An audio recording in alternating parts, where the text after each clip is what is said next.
शिक्षण व्यवस्थेमध्ये काही महत्त्वाच्या गोष्टी आपण समजून घेतल्या पाहिजे की 0 ते 6, 6 ते 12, 12 ते 18 आणि 18च्या पुढे अशा शिक्षणाचे एकूण 4 टप्पे आपण पूर्वीपासून म्हणजे वेद परंपरेपासून तर गुरुकुल परंपरेपासून पाहत आलो. आपण एक गोष्ट समजून का घेत नाही की 0 ते 6 या काळात शिक्षण घेण्यासाठी अंगणवाडी ताई ठेवलेल्या असतात.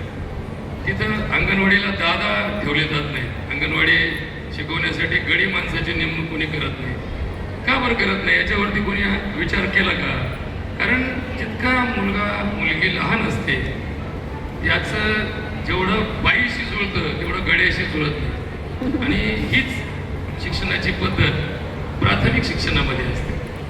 0 ते 6 याप्रमाणेच 1ली ते 4थी या काळामध्ये त्या मुलाला जेवढ्या आत्मीयतेने जेवढ्या समजदारपणे एखादी स्त्री शिक्षिका समजून घेऊन शिकू शकते तेवढ्या पुरुषांमध्ये अंतर असतं. आणि म्हणून प्राथमिक शिक्षणाची मोठी ताकद आज स्त्रियांच्या माध्यमातून जिल्हा परिषदेच्या माध्यमातून सगळीकडे पाहतो आपण. स्त्रियांची जी शारीरिक आणि मानसिक जडणघडण असते ती मुळात कोमल सहृदय. किती कठोर स्त्री असेल तर तिचं हृदय एक सकोमल असतं आणि लहान मुलांना या सकोमल हृदयाची गरज असते. 1लीच्या वर्गाला छडी ठेवून शिकवणं हा आमच्या शिक्षण शास्त्रामध्ये मूर्खपणा सांगितलेला आहे. 1लीच्या मुलाला छडीने ठोकायचं. मुळातच शिक्षणाची पद्धत जेव्हा या भूतलावर सुरू झाली या ऋषींनी शिक्षण पद्धतीतले टप्पे सांगितलेले. 5म वर्षात लाडे, 10म वर्षात ताडे आणि 85 वर्षात मित्र व आचार्य. 5 वर्षाच्या खाली असणाऱ्या मुलाचे लाड केले काय नाही केले काय? बारशाला 2000चा ड्रेस आणला तरी ते पोरगं मुतणारच आहे त्याच्या. बारशाला एखादा फार सोन्याचा मोठा दागिना करून आणला म्हणून त्या पोराला काय त्याचा अप्रूप वाटेल असं नाही. कारण त्याला काहीच कळत नाही. त्याला हागणं म्हणतच कळत नाही तर त्याला दागिन्यातलं काय कळायचं. खरा समज मुलाला 5 वर्षाचा असताना सुरू होतो आणि मग 5 वर्षापासून 10 वर्षापर्यंत मुलाला लाडाने घेतलं पाहिजे. लाडाने लाडोबाचे लाड करतोय कोण आपण म्हणतो ना, हे लाड 5 ते 10 वयामध्ये असतात. आणि म्हणून तर 5 ते 10 वयामध्ये आईने ज्याप्रमाणे घरामध्ये संस्कार केले जातात त्याचप्रमाणे शिक्षिकेकडे जबाबदारी फार सक्षमपणे असते. आणि म्हणून 5 ते 10 मध्ये लाडाने घेतलं पाहिजे.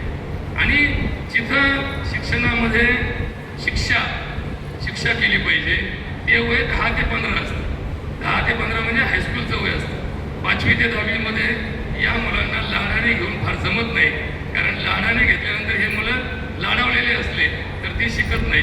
आणि म्हणून छडीचा वापर किंवा धाकाचा वापर हायस्कूलमध्ये केला पाहिजे. मग हायस्कूल नंतर जेव्हा मुलं कॉलेजला जातात मग त्या नाजूक व्यवस्थेमध्ये धाक टाकून चालत नाही. आपण दुर्दैवाने काय करतो, 10वी पर्यंत लाडात घेतो आणि 11वीला पोरं गेला किंवा 11वीला मुली गेली की आपण म्हणतो का रे घोड्या तुला कळत नाही का? मग त्याला तो शब्द इतका हृदयाला लागतो की तो मुलगा त्याच्यावरतीच थोडासा विचलित होतो. आणि म्हणून 11वी पासून तर कॉलेजपर्यंत मुलांचं नैराश्याचं प्रमाण वाढलेलं दिसतं. या काळातच मुलांच्या आत्महत्येकडे प्रवृत्त्या वाढलेल्या दिसतात.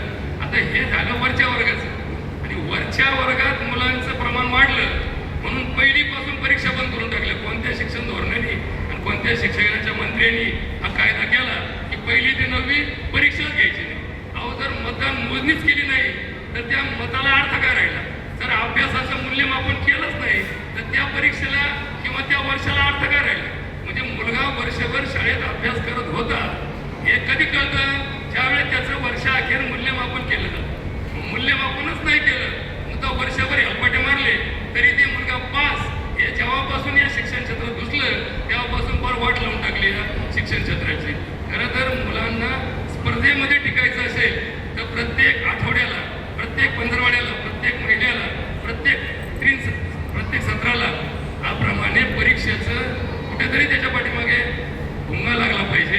जेणेकरून त्या अपेक्षेने तरी त्या व्यवस्थेमध्ये तो सतत अभ्यासात राहतो सुदैवाने या मध्यंतरीच्या काही निर्णयामध्ये आपल्या समाजामध्ये या व्यवस्थेत बरेचसे दोष निर्माण झाले आणि म्हणून शिक्षणामध्ये मगाशी आमच्या कळमकर सरांनी सांगितलं की स्त्रीवरती कुटुंबाची जबाबदारी, स्त्रीवरती माहेरची जबाबदारी, स्त्रीवर सासरची जबाबदारी, स्त्रीवर गावच्या शिक्षण व्यवस्थेमध्ये ज्या शाळेत शिकवतो त्याची जबाबदारी आणि या सगळ्यातून आपल्या कुटुंबात एक गृहिणी म्हणून स्वयंपाकाची जबाबदारी ही तिच्याकडं अनायासमध्ये असते आणि या सगळ्या गोष्टीतून तिला दिव्यत्वाला सामोरं जावं लागतं. या सगळ्या गोष्टी आमच्या मीराबाईंनी अत्यंत हातोटीने हाताळलेल्या आहेत. आणि अजून एक गोष्ट, जसं लहानपणचं शिक्षण स्त्रीच्या हातून व्हावं ही कुटुंबातली व्यवस्था ज्याप्रमाणे समाजामध्ये अपेक्षित ठरली जाते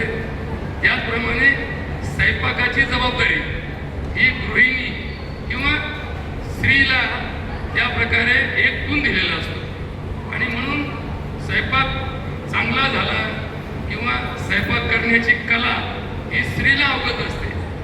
एखाद्या मोठ्या हॉटेलमध्ये किती मोठा शेफ लावला, किती मोठा कुक लावला, कुकर लावला म्हणून तो स्वयंपाक चांगला होत नाही. स्त्रीमध्ये जी आत्मीयता असते, स्त्रीमध्ये त्या बाबतीमध्ये जे कौशल्य असतं आणि तिच्या हातचे केलेलं ते सातत्याने त्याच्यावरती केलेली संशोधनात्मक गोष्ट ही एक अविस्मरणीय अशा प्रकारची असते आणि म्हणून या स्त्रीमध्ये असणाऱ्या या सर्व गुणांचा तिला तिच्या पदोपदी आपल्याला वापर करावा लागतो. आता रिटायरमेंट ही एक व्यवस्था आहे. मी बऱ्याच वेळा सांगत असतो की शासनाला सुद्धा या रिटायरमेंटच्या कार्यक्रमाच्या निमित्तानं खूप वेळा राज्य सरकारमध्ये 58ला रिटायरमेंट, केंद्र सरकारला 60ला रिटायरमेंट, आमच्या राजकारणात 90 झाला तरी माणूस म्हणतो एवढं इलेक्शन झालं का मी सोडून देणार आहे, ते फार मरूच तर सुटत नाही, तरी तो रिटायरमेंट नावाचा शब्द कोणी वापरत नाही. माझा सगळ्यात जास्त जबाबदारी ज्याच्यावर असते त्या राजकीय व्यक्तीला रिटायरमेंट नाही. आणि शिक्षकी पेशामध्ये खरं गेलं तर बालवाडीच्या शिक्षकेचा कोर्स जास्तीत जास्त 6 महिन्याचा असतो, तेवढा सुद्धा नसतो पण 6 महिन्याचा असतो. प्राथमिक शिक्षकाचा कोर्स 2 वर्षाचा असतो, हायस्कूल टीचरचा कोर्स 5 वर्षाचा असतो, कॉलेज टीचरचा कोर्स 7 वर्षाचा असतो आणि प्राध्यापकाच्या पुढे ज्या